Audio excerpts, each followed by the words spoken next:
Excuse me, തിരക്കിലാണോ? അല്ല demon slayer കണ്ടില്ലേ? ഓ എങ്ങനെ ഉണ്ടായിരുന്നു മൂവി? നല്ല വൈബിൾ.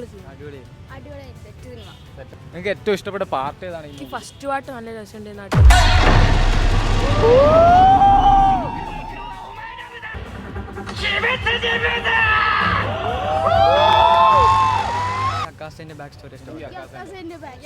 എല്ലാവർക്കും അക്കാസിന്റെ ബാക്ക് സ്റ്റോറിയാണ് ഇഷ്ടപ്പെട്ടത്.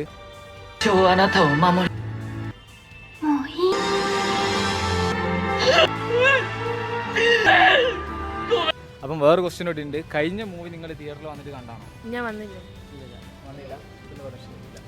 ഓക്കെ, ഇതിപ്പം ലേറ്റ് നൈറ്റ് ആയി, നിങ്ങൾക്ക് വീട്ടിൽ നിന്നൊക്കെ പെർമിഷൻ, നിങ്ങൾ ഒറ്റക്കാണോ വന്നത്? അല്ല, ഫാമിലി ഉണ്ടല്ലേ? ഓക്കെ. അടുത്ത മാസം ഒക്ടോബറിന് ഒരു മൂവി റിലീസ് ആവുന്നുണ്ട്. അപ്പം അനിമയിൽ ഒരു മൂവി റിലീസ് ആവുന്നുണ്ട്. അത് ഏതാണെന്ന് അറിയോ? അറിയാം.